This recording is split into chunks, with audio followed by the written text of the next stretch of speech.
Another Friday, another day, another bankroll builder hits. Can we cook up another one today? Let's find out. We're about to get into it. This is the free three. We've got some great hardwood action today, NBA, college basketball. I'm going to give you guys my best bets on the way. Let's get into it. I love it, Noble. Noble, I also love your YouTube videos. I watched them while I was gone. That was fire. But getting paid because yesterday we had a full sweep. Mike going under, that was just icing on the cake. Why are we going to go in such a weak AFC South? Unless we have the NBA Blowout Association. Bang!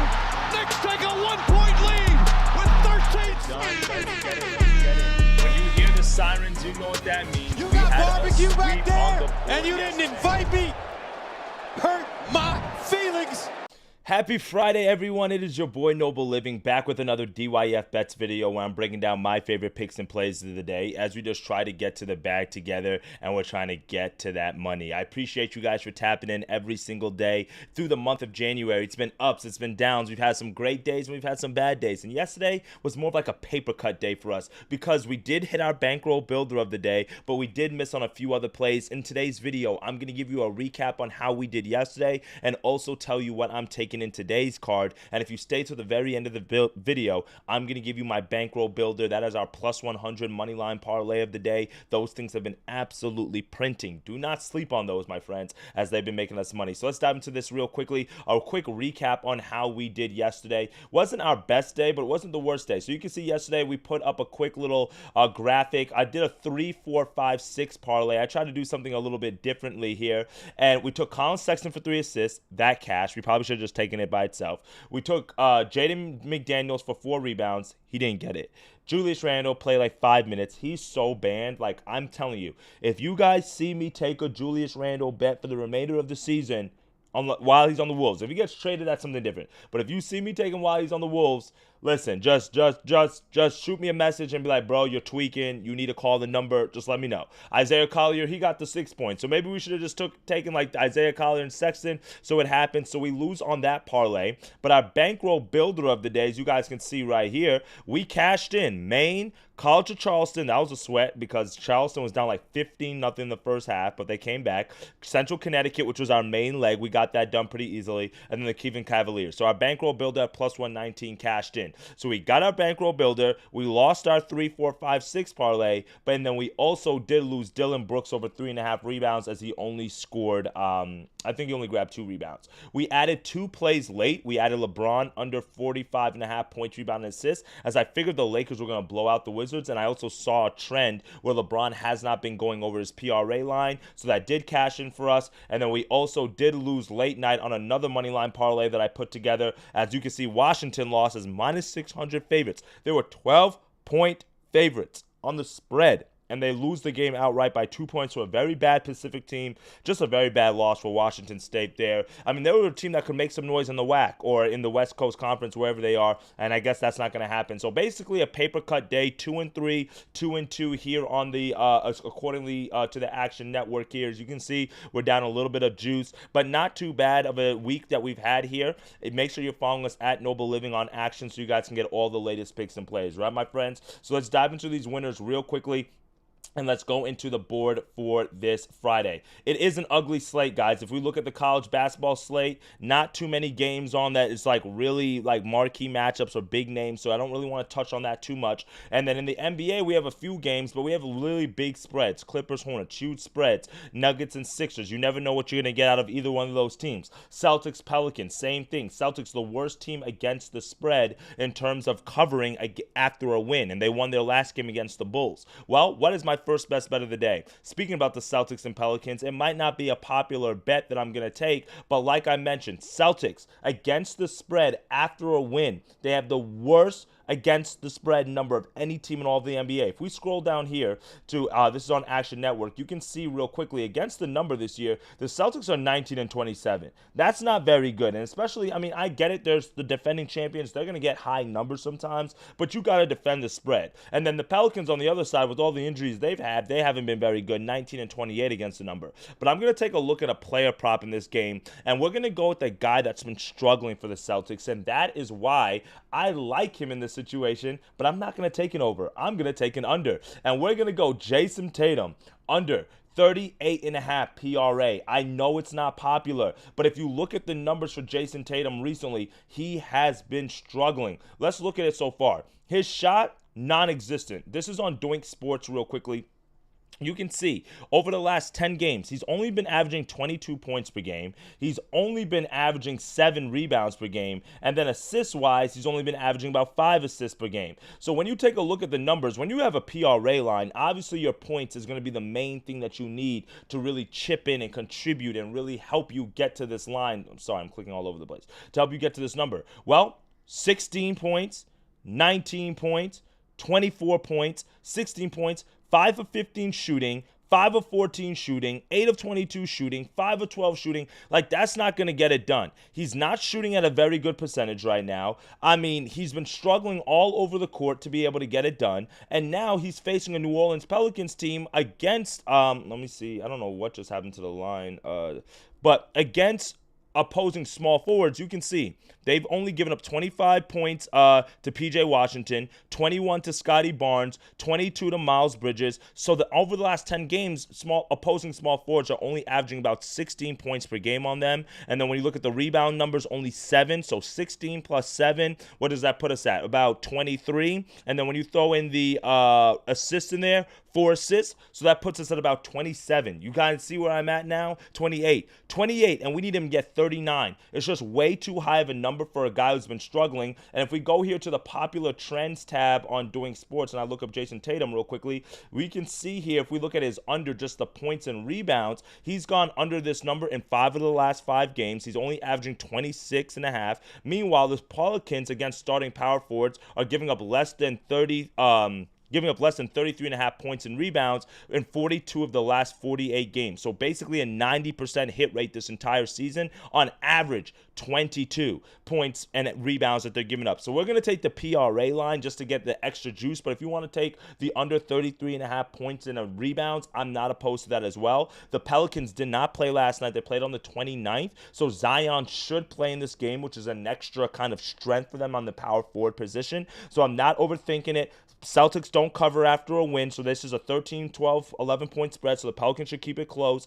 Tatum has been struggling, and then also we just see what the Pelicans have been doing against starting power forwards and small forwards. I'm not overthinking it. Jayson Tatum, we're going to continue to fade him as he's been struggling. We're going to go under 38.5 points, rebounds, and assists, or 39.5. You can get that. That's even better. We're going to lock that in for 1 unit down. For my second best bet of the day, we're also going to stay here in the association.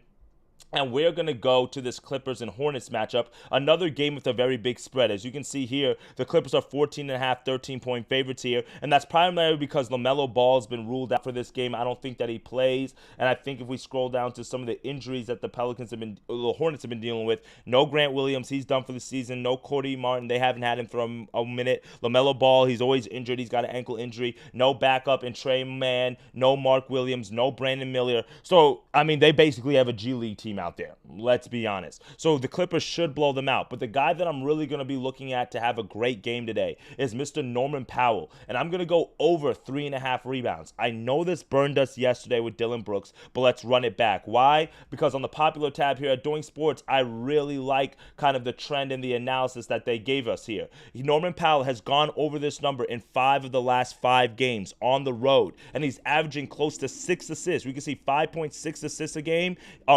5.6 rebounds a game he's been averaging on the road. Meanwhile, Charlotte has allowed over 4 rebounds a game to starting shooting guards in 8 of the last 10 games. That's an 80% hit rate, and that's at and they're giving up about 4 rebounds per game. So let's dive into the stats a little bit deeper for Norman Powell, and let's see what he's been doing recently in his game log. If you want to take his points, I'm not opposed to it. It's at 22.5. He's been averaging 25. I believe Norman Powell is going to be motivated in this game.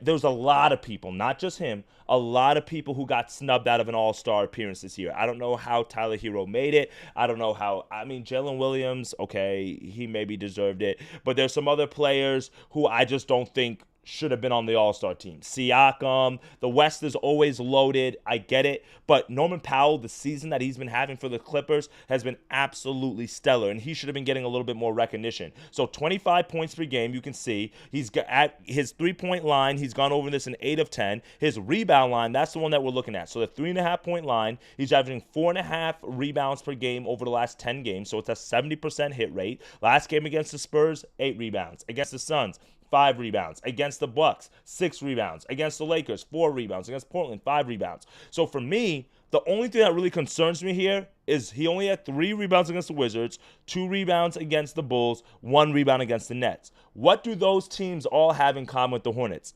They all suck, and the Hornets suck. So for me, what I've realized is Norman Powell, he grabs rebounds against really other strong teams like the Spurs, like the Suns, like the Bucks. But against the bad teams, he hasn't been grabbing rebounds. That's my only caveat for this pick. So for you guys, what I would do real quickly is I would make sure that, this is something that you keep an attention on. So if we get 3.5 next game as well, I would take that, especially if he's playing a much better opponent. I don't know why it just kind of the red went away there, but let's kind of go back to that real quick, because it makes it a little bit easier to follow. I guess they took some lines off. I guess that's what happened, because now it's saying no lines right here. So let's look real quickly at Charlotte super fast and what they've been doing against opposing shooting guards with rebounds. So you can see Keon Johnson for the Nets, he had 5 last game.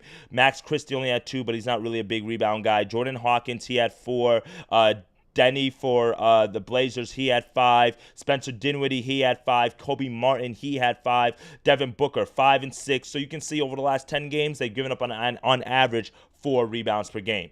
Also, keep in mind that this is the Hornets, so I do not think that Kawhi is going to be playing a ton of minutes. I think he's going to get his usual 25 to 22 minutes or so, which means more minutes for Norman Powell. And if you look real quickly over here, over the last several games, his minutes per game has been ticking up. 28, 22, 26, but look, 37, 38, 32, 36, 37, 37. So he's basically playing the entire game. He's averaging 33 minutes per game. So if he's on the floor, if the Hornets are going to play like what they usually play, which is very fast-paced, which means more shot attempts, well, that should mean a few rebound opportunities for Norman Powell. Don't overthink it. Over 3.5 rebounds, we're going to lock that in real quickly as our second best bet of the day. So we've got 2 best bets real fast. Norman Powell over 3.5 rebounds, and then we also got Jason Tatum under 38.5 PRA. Those are our 2 picks that we're locking in real fast for our player props in the NBA. Our third and final best bet of the day is going to be our bankroll builder of the day. So let's go to the college basketball slate. And I'm going to call this the MAC parlay. I think that's what we're going to call it, the MAAC parlay. Why? Because all these teams are part of the Metro Atlantic Athletic Conference. So 3 teams to get it done for today. Let's look real quickly on KenPom. We've got Merrimack, we've got Quinnipiac, and we've got Marist. If we go to the Metro Atlantic Athletic Conference, we can see the top 3 teams right now in the conference are Merrimack, Quinnipiac, and Marist. They're all 8-1 in conference, and they all play today. So we're going to take them to all get a win because they are the 3 best teams in the conference. You can see 8-1 in conference, 8-1 in conference, 8-1 in conference. You can see the overall records, 11-9, 12-8, 15-3, and then after that, it literally falls off. Iona, Siena, like none of these teams are even close to these 3 teams in terms of conference. So at this point, the conference is these 3 teams to figure out which one of them is going to make it to the NCAA tournament. Or everybody else is bottom of the barrel. I'm not even looking at them. So as a result, we're just going to take them to grab the wins today. So the first one, let's go to Merrimack. They're 8.5-point favorites at home against St. Mary's. Don't overthink it. They're the team to beat. Merrimack's at home. And again, 8-1 in conference. You can't drop any games because you know if you drop one game, you go from the number 1 all the way down to the number 3. Quinnipiac, they're a huge favorite as well at home against Fairfield. We faded Fairfield when we took Merrimack in the last game against them. Take Quinnipiac. Don't overthink it. And then finally, the last one will be Marist, and that's probably going to be the most sweaty game out of all 3 of these. If we scroll all the way down at the bottom, they start at 9 p.m. against Siena. And if we lock that in, those 3 teams, that gets you to minus 103. If you want a little bit of extra odds value, just throw Purdue in there. They're going to smack Indiana at home. Those 4 teams get you to plus 121. But if you just want to do the 3 legs, Merrimack, Quinnipiac, and Marist. The only game I'm going to talk about real quickly is Marist, because that is the game that's probably going to be the most of the sweat. Real quickly, Merrimack, you could see KenPom has this as a 9-point win for them at home. They're 8-1 in conference. They've won 3 of their last 4, 7 of their last 8. So you can't be too mad at that. In Quinnipiac, same type of thing. All a bunch of green wins. They've won 5 games in a row and 7 of their last 8 as well. So you love to see that. Now, when I told you the Marist team is going to be the biggest sweat, and the reason why that is because Siena's not a bad team. They're 248th on KenPom. Meanwhile, Marist is only 217 on KenPom. That's not too bad. 15-3 on the year for Marist, but it's a weak 15-3. You can see they don't really have any wins over any top 200 teams besides this win against Quinnipiac earlier in conference at home. This was a bad loss to them against Rider at home, but they just had a tough night shooting the ball. They rebounded on the road against Niagara, and now they come back home after they won 2 back-to-back road games. That's what gives me confidence to take them here in this situational spot. I do believe they lose later on in the season to Siena on the road, because Siena is a good team, but at home, I think that Marist can be able to defend the home court. You can see they're 120th in defensive efficiency, 36th in effective field goal percentage, 9th in 2-point percentage. Those are really great numbers for a mid-major, especially in a conference like the Metro Atlantic. Meanwhile, Siena, you can see they not only struggle defensively, but they also struggle offensively. 269th in adjusted tempo, 225 in effective field goal percentage. They turn over the ball a lot. That's not what you can do against a team like Marist that's very strong defensively. They win one, they lose one. They're very inconsistent, Siena is. And every time they step up in class, like Merrimack, like Quinnipiac, they've lost. So for me, I don't want to take them. They just lost on the road to Iona in their last game, which is a team they should have beaten, and now they have to face Marist again on the road. I like Marist here. We're taking that. So those are the 3 teams that we're throwing in there. You can throw Purdue as well. If you want better odds value, feel free to take Quinnipiac in the first half, as I believe they cover the first half money line as well. You can do that. So we're going to lock that in. That is our 3 best bets for today here on the free 3. Real quickly, Jason Tatum under 38.5 points, rebounds, and assists against the Pelicans. Norman Powell over 3.5 rebounds. And then finally, a 3-way parlay, and we're throwing Purdue in there just to get to better odds value. Merrimack, Quinnipiac, Marist, and then Purdue. That should lock you in. 3 best bets on this Friday card that we're going with, my friends. And then hopefully we can come back tomorrow. We're going to be celebrating a sweep, and then we've got a hardwood haymaker. You guys know on Saturdays, I put together a plus 1,000 parlay for you. We've hit 3 of the last 4 over the last month. That's beautiful. Talk about building your bankroll. All right, so we're going to help you guys cook that up for tomorrow. So if you need anything, shoot me a message, shoot me a DM. I got you guys. It is your boy Noble Living on all platforms. Make sure you're following us on Action Network for any added plays I'm going to be throwing throughout the day. I think I'm going to start taking away more unders, so it might not be as popular, but I think it's going to start cashing in a little bit more. So there are a few unders that I do like on today's card, so make sure you guys hang around or follow me on Action so you guys can get those. All right, appreciate the love and support. Appreciate y'all for tapping in per usual. It is your boy Noble Living, and I will see you guys in the next video. This is the free 3, and I'll see y'all. Have a great weekend. Let's get to that cheddar. Later, gang.